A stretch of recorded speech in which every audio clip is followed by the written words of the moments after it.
Ukraine's military is claiming successes on the front lines as the country continues its counteroffensive. The General Staff of Ukraine's armed forces said that its troops recaptured a village in the country's east, south of Bakhmut. Imtiaz Tyab is joining us now from Dnipro with more. So, Imtiaz, let's talk about this significant win. How significant is this win, this little village? Emery, good to be with you. Well, Andrivka, which before this war 18 months ago was a tiny little village where you sort of blink and miss it as you're driving down the highway.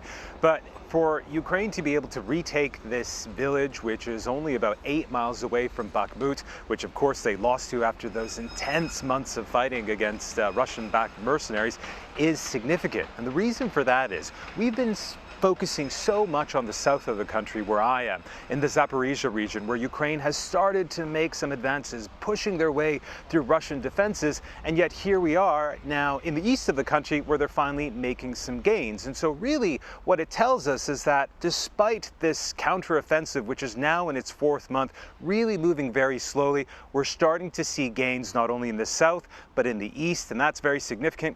Can't tell if you can see here in Dnipro, but it's a very overcast day. It was rainy.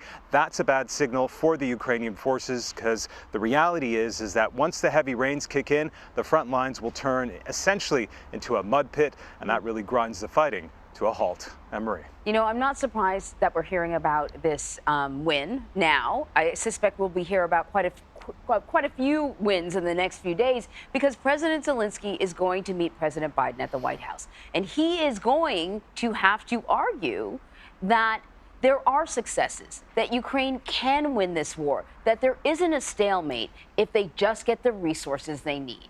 What can we expect from Zelensky's visit?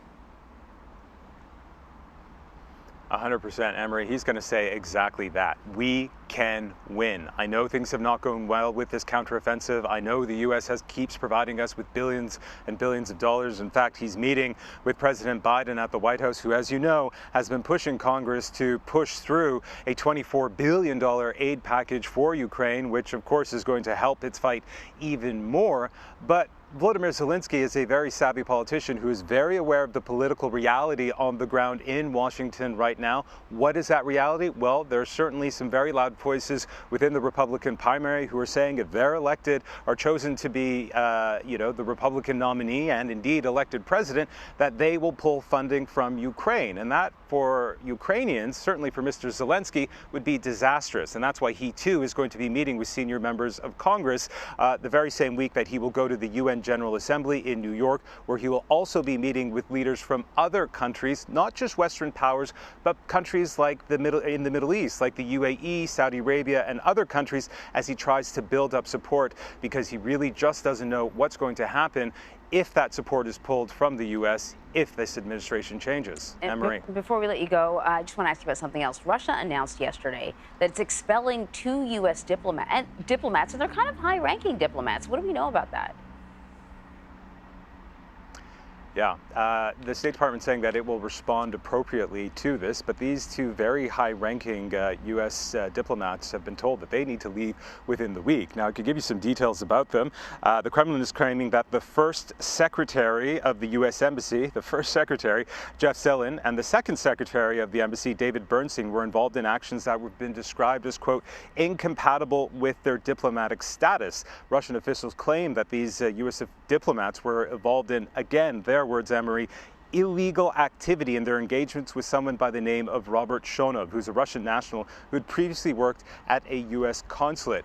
What exactly those illegal activities are, the Russians have not given any clear indication as to what exactly that is, the U.S. itself being fairly tight-lipped. But what this really says, if I may say so very quickly, is that the relationship between Moscow and Washington, as we keep saying it's at the lowest point it's ever been, well, it's just gotten that much lower.